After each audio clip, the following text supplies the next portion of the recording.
Welcome to the Unity Guides Expert Interview Series. My name's Clayton Stenson, and I'll be your host today. This series is brought to you by Unity Guides Incorporated, where we help develop Unity within companies running on the Entrepreneurial operating system. We do this through fractional integrator services and relationship coaching for the visionary integrator. And the reason I started this interview series is because I've met some pretty amazing people in recent years, and the conversations that I've had have been valuable to me. So I thought I should share them with other people to add value to them as well. And today's guest is Lou Doiron. And Lou is an EOS implementer here in Calgary, someone that I really respect and have gotten a lot of value and help from over the years. So thank you, Lou, for joining us. Thank you, Clayton. I'm glad to be here. Awesome. So today we're going to chat about the stages of a company and the evolution that the visionary needs to go through in order to be successful. So Lou, to kind of maybe just give us a high level kind of why do you think this is important and why do you want to talk about this today? Yeah, well, it's while I implement EOS, and that's a tool and a very effective one inside of businesses, the other part of my practice is really, working with the owners and then their leaders outside of an EOS role to explore, first of all, why would they need EOS to help their business? Why do they think it would help their business? And of course, I help them make that decision. But invariably, every time I get a call, it's really around the notion of we've hit a ceiling. And what I find is, and hey, I've been there myself as an entrepreneur growing up, is that the individuals are smart, they're bright, they start this business, it's a great idea. And at some point in time, they wake up and the light bulb comes on. It's like, wow, I've got a $5 million business or a $10 million business. I don't know how the heck I got here, just worked hard. My people helped and we got here. And now I'm here. And it's like, I'm way over my skis. There's just so much going on. Right. Culture sucks, meetings suck, having a hard time. Things just seem to be out of control. The team's not gelling. The good news is most of them are making money to a certain extent, and they're providing their service and serving their clients. But they're at this point of, call it epiphany. It's like, wow, we're just dysfunctional. And so, they reach out and say, look, can you help through whatever methods that they find? Mm-hmm. And so we get into having a pretty in-depth conversation before I would even recommend let's go down the US path. And it's more about, where have you come from? What's your personal vision? Where do you want to go with this vehicle that you have, this business? Yeah. And to start just really assess and dissect the ownership side of it and what they want to get out of it before we even start talking about the team and people in the seats and all those things. So that's the impetus for really fixating on the owner, right? Yeah. And I've seen this too in my work as a fractional integrator and, in the various companies that I've been involved with over the years. I see there seems to be these ceilings, like you say, that people hit up against. So we talked a little bit before this interview about kind of some of the stages. So I'm just going to say some of them and then we'll talk about each. Sure. So stage one is kind of that startup phase where you're the founder. It's really all about you. Stage two is it's too much for one person and you need to have some other people around you to support you. I'd say stage three is like, now I need an integrator, not just detail like an executive assistant or an office manager, but I need like a true integrator. Yeah. Then you need a leadership team, which is another step in my mind. And then the last one is, now, should I be in the owner's box? Yes. Right? Like, am I the best person to lead this anymore? So let's go back to stage one, kind of that founder. Tell us a little bit about, what they face when they're starting out and what's the ceiling. Well, the realization has to come to what is their unique ability. Obviously they did a great job of getting the company to where it is, and they and the others who are around them. But it's really, what are your unique abilities? What are you good at? What are you passionate about? What do you enjoy? Yeah, I mean, it's I have numerous conversations with people, and I'll give an example of the two engineering guys that I did some work with a while back, and we started down the implementation process and sort of in the core value setting exercise. There was a bit of a kerfuffle where they really got button heads at it, and I had to have a private conversation aside with them, and I said, guys, what are you really passionate about? And they both said, we love being engineers. We love having 80% of our time billable. And I asked a pretty simple question, like, well, which one of you is really passionate about running a business? Well, that they had to stop and think about, well, really Yeah. neither one of us. So what it comes to is that once they come to that realization, there's this whole conversation around letting go of the vine, and are you prepared to do that? And what is it that this company needs? Because it's really, what does the business need is not what the owner needs. To be successful, if you want it to grow, then you need to start thinking about not the how, but the who's, right? So the Mhm. first who in their life would be somebody like me who would come in to them to have these kinds of conversation. And then we start to look at what's the team look like, but it's all developed around where do you want to go with this business as an owner? So in other words, the owner's vision, which is different typically than the leadership team's vision. Owner Right. sees it, drives it, but then you need to dump that into a team of people who are actually going to execute on it. And that may or may not include the owner founder, right? Yeah. No, that's a good point. Right. You're kind of talking about the why behind why did you start this business? What is your dreams? What are you trying to accomplish here? Yeah. Right? Is it to scale and sell? Is it to, scale and move into the owner's box and let other people run it? Is it what is it? What's the lifestyle you want? And EOS talks about 1 year, 3 years, 10 years.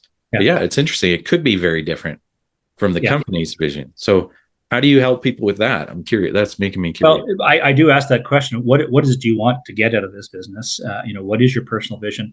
Sometimes folks have a really tough time articulating that, and it usually boils down to it's not money. So money's the result of all the work, and you get those benefits, but you can get those benefits in an owner's box and not be in a leadership box. It's the same. So really, the number one answer I get is most of the time it's why do you do this? In other words, it's the purpose. What is the purpose of you doing this? And I point to is, what's your legacy? Is this going to be a suitcase full of money and live on a beach in Cancun? And then what? Or you want your name on a building? Is it a generational business where you want to hand it off to your kids? But ultimately, the number one answer I get when I most of the time have to pull it out of them, Yeah, it's I bet. it's lifestyle. I love the lifestyle, though. I've got freedom. Yeah, there's a lot of stress being an entrepreneur, and I feel beholden to a lot of people, and I have a lot of people's lives in my hands. But the lifestyle, you can't beat that. So I said, and so that kind of sets the stage for, all right, how do we help you with that lifestyle? In fact, to even be more passionate about doing some things within that lifestyle, whether it's giving back to the community, spending more time with your kids and your family. And to be able to do that, you need to have the right people in the right seats, frankly, around the business. So once I get the owner to really articulate that, understand it, and say, all right, this is my purpose now as an individual, as a person, and let's not forget about the family component to this thing. Mm-hmm. It's really not just about him or her as the owner. You have a partner, you have children. So, what are they prepared to? How are they prepared to participate in this personal vision that you have about leading a great lifestyle in your personal life, and how do they participate in that? So I tend to make sure that there's been a conversation with a wife or a husband or a partner, family members around, hey, this is what I want to create. I'll give you an example. I had a client a while back who walked away from a pretty significant deal from a major corporation wanting to buy his company. And as I was working with him on the strategy, the exit strategy, should I, shouldn't I, I did ask a question at what point have you had a conversation with your wife and children about these decisions that you're wrestling with? Mm-hmm. That's a good idea. I probably should do that.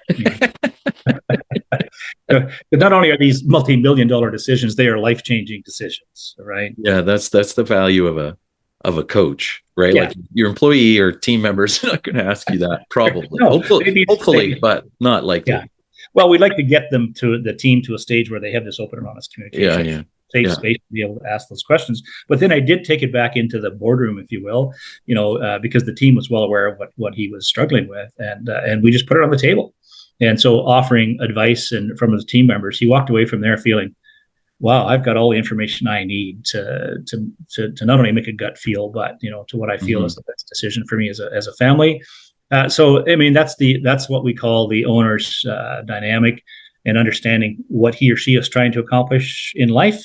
And then we start to say, okay, then how do we use this vehicle? How do we set this vehicle up? You've got it to a point where it's doing okay, but it's pretty rusty, it's dysfunctional, and it needs some help. It needs structure, it needs systems, it needs It needs just a better way to manage the business, which is where EOS comes in. So that's a tool that I would say, we should implement EOS in your business to start to get some structure and some discipline and some accountability for your team, right? And so then we move on to that path, right?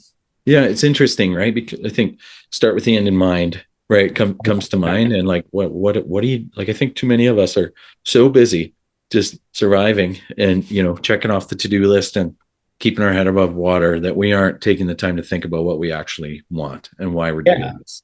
And that's the whole purpose of EOS when you're implementing there too, is to pull these leadership team out of the weeds at least once a quarter for 8 hours, and simply get your head in the clouds and start to look down on your business and have a very broader perspective on it. I lots of times I'll get entrepreneurs because they are busy. They're everybody's working 10 or 12 hours a day, but that has to stop at some point in time. And when I say, well, look, here's the process that I go through, not only Lou's process to get to the point of EOS implementation. But it requires 8 hours a day in a room, whole team. And so lots of times they'll come back and say, Lou, I can't afford to do that. I have to run my business. And my answer is, if you can't take 8 hours in a 3-month period to look on your to work on your business, I can't help you. Right. Yeah, and so there's a problem. That's part of the letting go of the vine conversation that we have to have, that it's okay. It's okay to feel that way, because most owners of businesses that are really active and progressing well, they're typically type A personalities. They feel like they need to be in control of everything, including the pens and pencils. And so it's discovering with them what is their unique ability, what are they good at. Let's get them working. So you use the term letting go of the vine. Yeah. This is a ceiling for sure. Yeah. Right. That struggle to let go of the vine. So what advice do you have for people who are struggling with that? Right. Well, again, it's finding the right who to give you some advice, reaching out to people who have done it, who have brought in a guy like myself, whether it's through an EOS implementation or some other business advisory activity. It's to talk to those individuals about how that felt. And so it's not that to get a testimonial about me specifically. It's about, how they wrestled with the path. And I've had situations where the day before we're ready to implement something, the owner will call, Lou, I don't think I can do this. And I said, well, go back and read chapter 1 of traction, because it's all about letting go of the vine, and you have to be prepared to do that. It's like, and I call it, it's not like you're just taking the hands off the wheel. If you think about these automated cars today, when you watch people doing it, like their hands are on the wheel and they're letting the grip go, and at some point they kind of sit back like this, right? But their feet are on the brake. It's on the gas pedal. Oh, that would be hard. I've never done that. Yeah, but it's really tough. And I've done it, and it's real. And you get that same feeling. So that's what I use to describe for owners of that feeling. And there's, I think, starting again with the end in mind, the benefit I have, Clayton, is I do know what the end looks like, whether it's from previous businesses that I ran or owned, and now working with many clients where owners have let go of the vine. And, when you get that tap on the shoulder saying, Lou, I've been doing this for 20 years. I've never been able to step away from my business and go on a holiday for 3 weeks without ever checking in 10 times a day. So when you hear that quite often, it's those people I would direct those individuals to say, go have a talk to so-and-so. Yeah. And it's just really share that experience with them as well. Share what the end looks like and try and get them to visualize that. Yeah. And then I'm there to hold their hand. It's not like they have to just let go and let the world go. No, and you shouldn't let go. No. I've seen it the other way. I've stepped in. People have totally let go of control and let go of everything. In other words, we use the analogy of, if you were on an island by yourself and you could get a sheet of paper once a week, what would you want that to tell you, right? So you had a pulse on your business. So if you're of the mindset that I don't ever need it, I've let it go of people are running it, invariably you'll be back in 6 months saying, wow, what happened? Yeah, for sure. That's good. Yeah, so it's really important for owners to let go of the vine, understand what their unique ability is. What are they trying to accomplish as people, as individuals with their family? And then we start to dig into the business to see, where the struggle is there. And usually I would close it with this one to say, most times when I go in and we're talking about issues and we get the whole team in the room, invariably comes back to the owner probably is the biggest issue. And it's the issue around them not letting go of the vine, taking too much control, too much in the weeds, over their skis. I mean, the team knows it. And they just have been hesitant to put that on the table as being a problem. So I usually try and tee that up so that it's okay for them to have the conversation. I precondition the owner or owners. It's even more complicated when you have multiple owners, and I've been in those scenarios. Then it becomes individual visions and where they're looking to go as individuals, but then is there alignment on the ownership vision here as to what they're trying to get out of the business as a group? And invariably it's not. So that's heavy lifting when you got multiple owners in a company. Yeah, for sure. Yeah. So once we recognize that, we need to let go of the vine, and we start to, an analogy that I use is and I haven't experienced this yet, but I'm scared to experience this. when your kids get their driver's license, right? Like, you don't just give them the keys to your car and let them go, right? It's like, okay, you can, well, first you've driven with them for a season. Right. And then it's like, okay, you can go to this place, but be back by this time. And over time you release more and more freedom to them. And I think that's kind of the journey you have to go on. But I think after that, then if it's time to scale, which is kind of like the next kind of phase, right? I think then it's a little bit more about process, right? Like you can't scale if you don't have your way figured out. So maybe share a little bit about. Yeah, completely. What you were talking about with giving your kids the keys to the car. You've been through that, so I have. Well, you're coming. Your kids are getting there pretty soon. It's really about accountability, right? And so the number one question I get from individuals, well, how do I hold people accountable? And I say, well, if you're feeling it, you have to do that, then that's the wrong way to look at it. You don't. The answer is you don't. They have to hold themselves accountable. So what do they hold themselves accountable to? And it's to the expectations you set. So in your case, it's, you can only go this far, be home by 10 o'clock. I mean, you've set expectations and you're going to hold them accountable to those expectations. It's up to them to manage themselves accordingly, right? So leading and managing leads to accountability. If you're a good leader, good manager, good coach, good mentor, you'll end up with accountability if you're managing along the way. At some point in time, what you're doing is teaching and leading them and teaching them how to fish as opposed to providing them with the fish.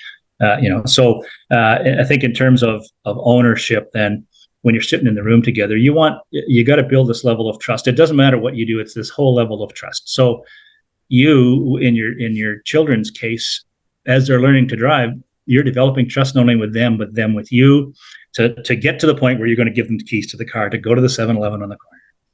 And the same thing has to happen in the room, and that's where I start typically is with the team, is to start to develop this, understand what is the level of trust today. So if you go to Patrick Lencioni's pyramid of trust, right? The trust is at the bottom; it's the foundation. And so I try and gauge to what degree there is trust in the room. Is it a 2 or is it an 8? So when it's high already, it's a great place to start. I've got an easy playing field. It's huge. But where it's not, it's really the focus needs to be on developing the trust. Where's the dynamic? What's the dynamic in the room? I can usually see it. I can smell it when I walk in after asking a few questions. You just know, you can sense it. So when we go through our standard 90-minute introduction or the 90-minute meeting, there's a few questions we ask, kind of what the lay of the land looks like when it comes to the team. But, usually there's side conversations then with the owner in terms of what's the trust level, do you feel comfortable with the people on your team? Because they got you there. And in many cases, you've been blind to their weaknesses and your own, quite frankly. And these conversations, and now we have to wake up and see, what does the business need today? I mean, it's functioning, obviously, but it's more about what does it need 6 months from now and a year from now, as you develop a plan to grow. So again, still part of letting go of the vine conversation, and then assessing with the team on the table, because as where we start with is structure first, people second, right? So what's the structure? This business, and as you said earlier, then when you get past the owner's uncomfortableness and letting go of the vine a little bit, it's now about structure and process and systems, and starting that cadence, to build trust across the organization.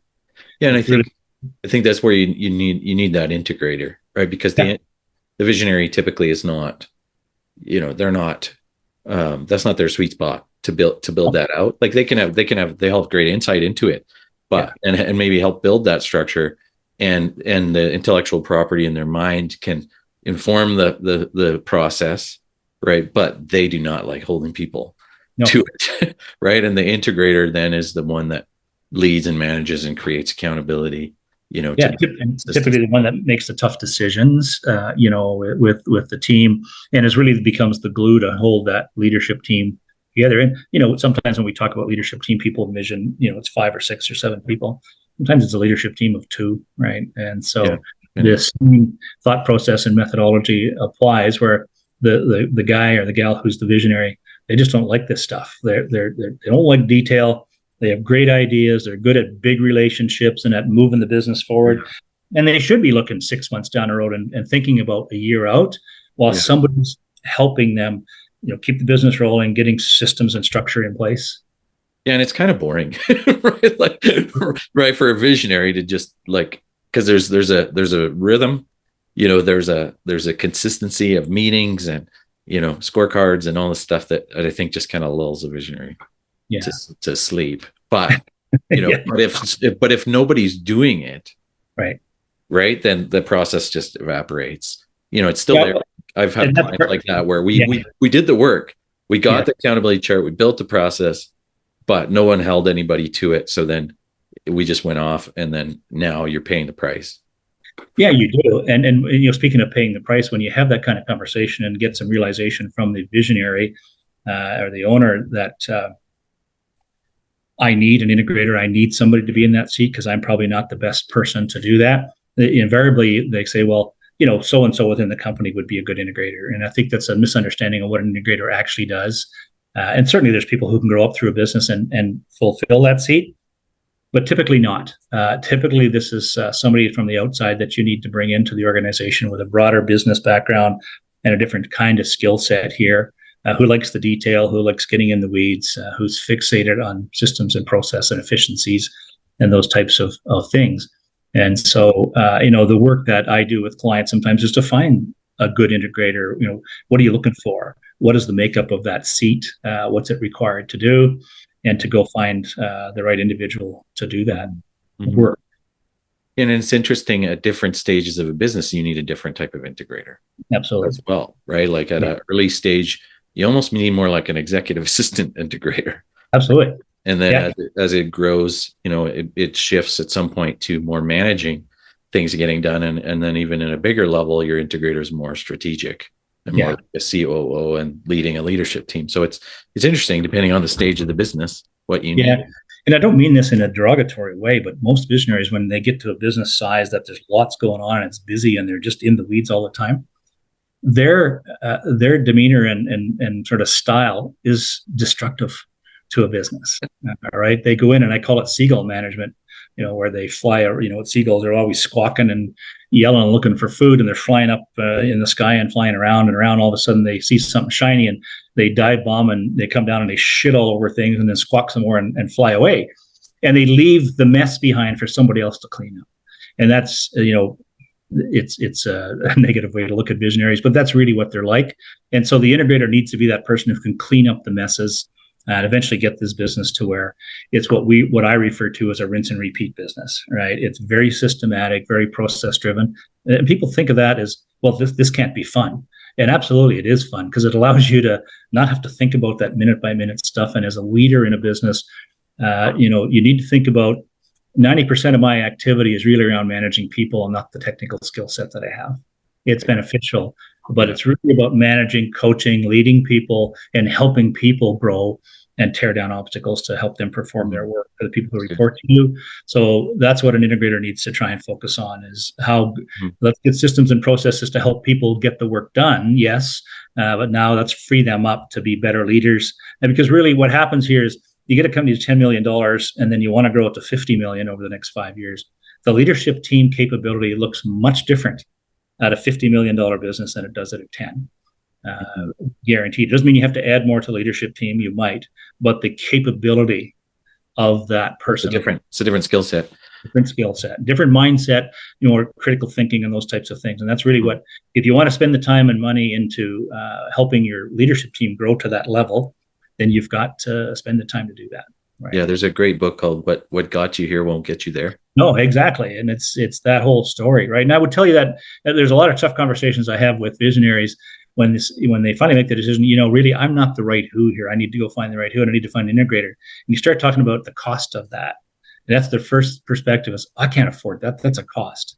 Mhm. So let's take a look at it from an investment perspective, Mhm. uh, to see what having that right individual in the seat, what it can clean up and the cost savings you probably will get from that. But also, there's the whole notion of part of the reason of letting go of the vine is that you're delegating so that you as the owner can delegate. And there's a reason why we delegate. It's not just to get stuff off our plate.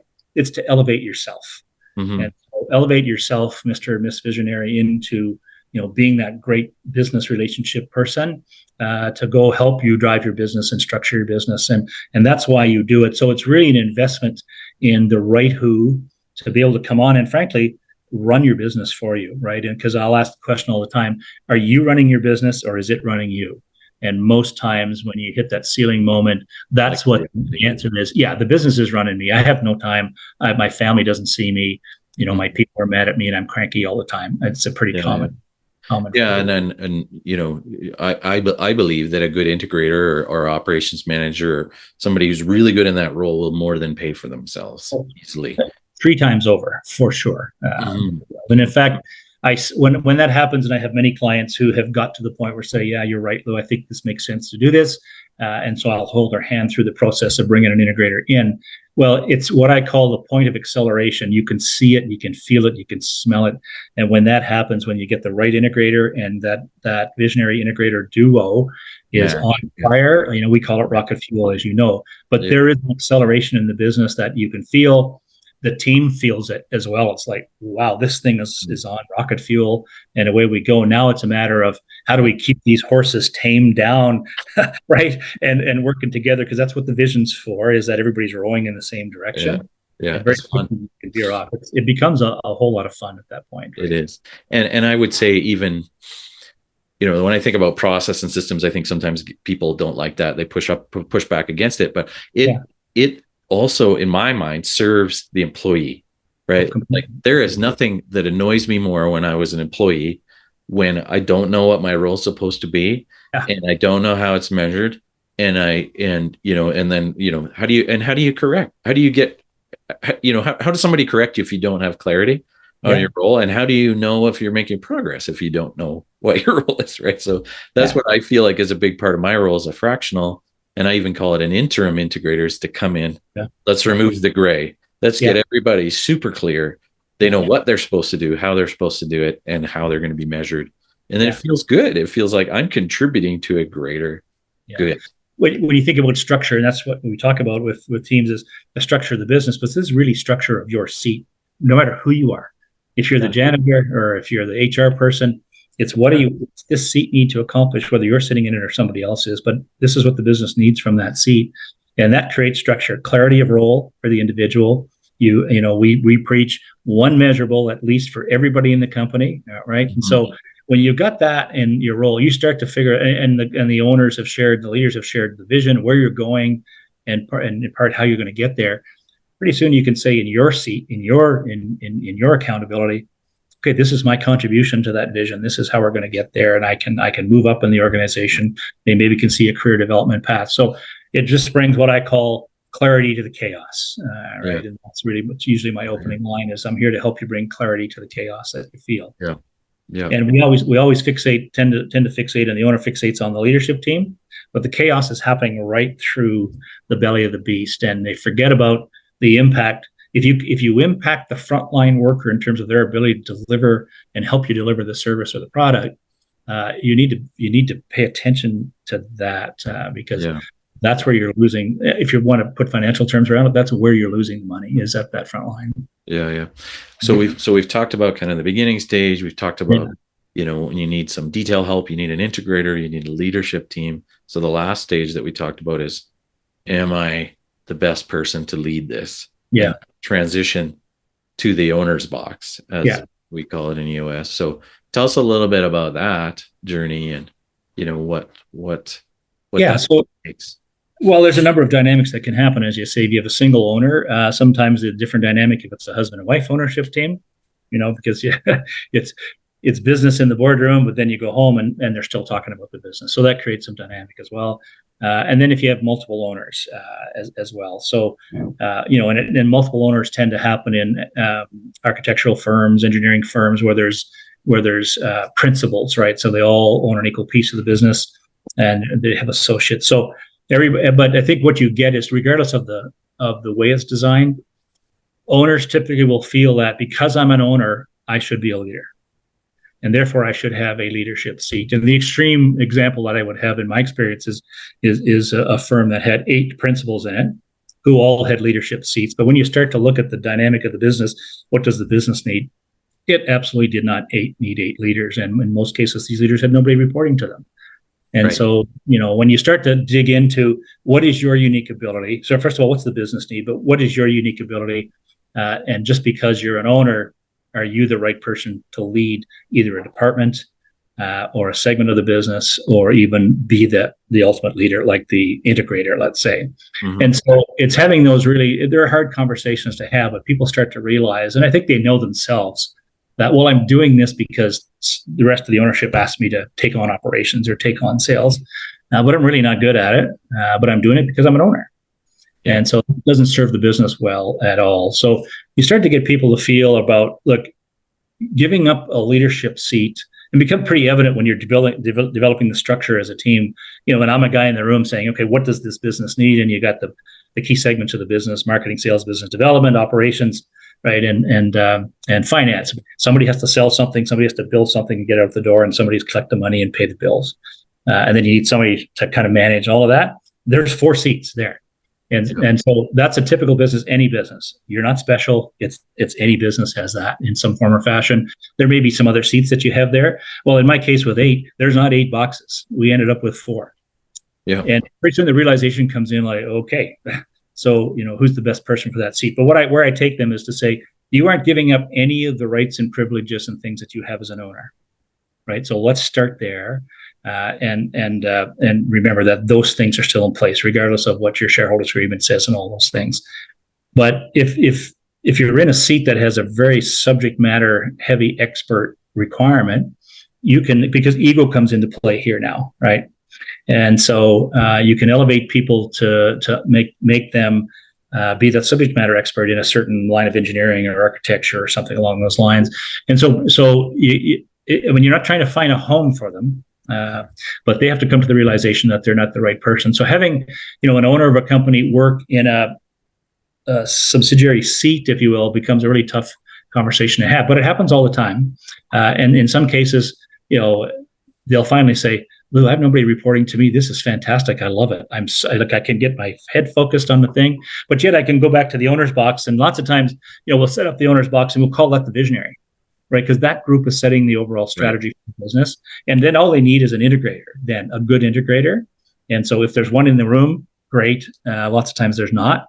They need that external person with a separate set of eyes to come in and do that. So that's how I set up those conversations, get people comfortable that they're not giving up anything other than their ego is tested a little bit in these scenarios. It's an ego thing for sure. It's totally an ego thing, but you still, you can still get dividends. You can still get your paycheck for doing whatever work it is that you're going to do. Mm-hmm. And you just got to manage that. And what I tell people is, look, be open and honest about it. Don't try and hide it from the people in your company that you're working for. If all of a sudden, you're a leader of operations, but now you're the head engineer or something along those lines.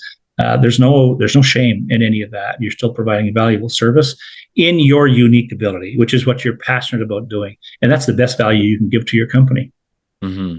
Yeah, that's good. I have a good friend that I've been coaching for a while now. I'm doing fractional work with him, and I'm thankful for him because he's very. He's not a person that has a lot of ego, right? Yeah. It's like we've been talking about the 3-year and 10-year goals, and he's like kind of like I don't really care where I am. I want to build a company that is, and actually you know him, it's my friend Doiron, and he's like I don't really, I want to build a company that elevates people, that develops people, that people want to be a part of. And he's like, if I'm the best person to be in the integrator seat or the visionary seat or whatever, like I don't really care. In fact, I'd rather elevate someone else and give them opportunity to be the integrator and do something else that I enjoy or whatever, right? Like, so I think that's an amazing spot, and I would love to be in the owner's box and getting paid. I know somebody who who she said she works 4 days a year and makes multiple 6 figures. Sure.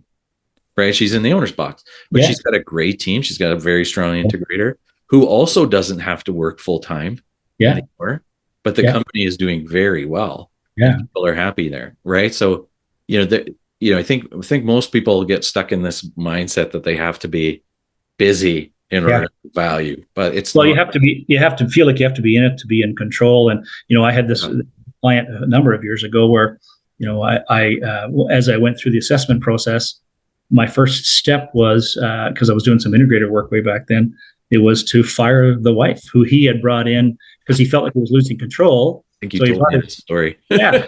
And the people around them called her the VP of everything. Yeah. Right. It was a joke. So, as owners, when you get over your skis, you feel like you need to take more control and you do start to micromanage a lot. And it's really tough to step back and feel like you're still in control. But your scenario that you just painted, it happens all the time. The dynamic around all of that is that those people get into a method that they know how to keep a pulse on that business. So you and I refer to these as same page meetings, and you get into those cadences. And just some simple scorecard metrics that it's not just the financials that show up, once a month. It's the other key metrics in terms of what the business is, what's going on in the business by having a few key weekly metrics, leading indicator stuff. And so people like you just described, they get comfortable with that information. They know what questions to ask to make sure that they haven't completely abdicated their role as the owner of the business. But they can take their hands off the wheel because they have a pulse on what's going on around them. So it's a beautiful spot to get there. And, people should aspire to do it. They can log into 90.io if they have it and just check on things, right? Like there's ways to keep a pulse without having to be involved. Yeah. So, and I think that's the strength of when we talk about the visionary integrator dynamic. It's no different than having a board of directors with a CEO.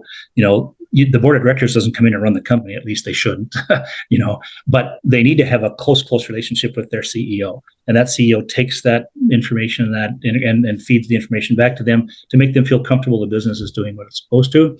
And then that CEO runs it. In this case here, we go past these titles and we just look at the integrator is that voice and that person who holds things together. And if they're dealing with an ownership group that we would call the visionary group, it's the same thing applied. That relationship has to be unbelievably strong and open and transparent. And again, in every case, it's setting expectations throughout every tier of your organization. When you do that, accountability just happens. Yeah, that's good. Awesome. Well, I know we're coming close to the end of the time here. So if someone wanted to learn more, about you and what you do, how do they get in touch with you, Lou? Yeah, so I point everybody to my website, which is www.ldoiron.com. So LDOIRON.com. Anybody can reach out to me there. They can find me there. And all my information is there. There's a link to my EOS microsite there as well. So it gets very specific about what EOS does. But, there's a lot of information there on the types of things, just what we talked about. And what I try to do there is tee up this hitting the ceiling moment. So within this hitting the ceiling moment, what does that look like for you in these areas that I can focus and help you fixate on? At the end of the day, there's no cost to talk, right? So if you're going to book a 20-minute call with me or an hour, I don't charge for those things. I'm a help first guy. And so I want to understand where your challenges are. And I may not be the right who, and you may not need me at this point, but I'll be invaluable for you in connecting you with maybe just a lawyer that you need. Maybe it's an accountant. Yeah. That's one thing I appreciate about you. And I think we share this is that I just want to help, right? I want to help people figure out what they need. And then sometimes it's me, sometimes it's someone else, but let me help you bring some, like you said, bring some clarity to the chaos. So it's good. Yeah. I've been an entrepreneur. I mean, I still am, right? That never leaves you. But at this stage in my life, I don't need to reinvent the wheel. I love EOS. It's a great system, simple and easy it helps perpetuate your business so that you can step away. But invariably, owners today, what I find is the teams are young. They're full of passion and energy. It's smart. They lack business savvy. And so I'm the right who to help them know what they don't know. Yeah. And so I can just simply connect people with people who can help them move to the next layer. And that doesn't involve me. I'm happy to do that all day long. That's awesome. Awesome. Well, on behalf of our viewers, thank you for Thank joining you. us today, Lou, and thanks for sharing your passion on this topic. And I'm sure it will be helpful. And if today's interview added value to you, please subscribe to this channel for future interviews with experts in the world of business.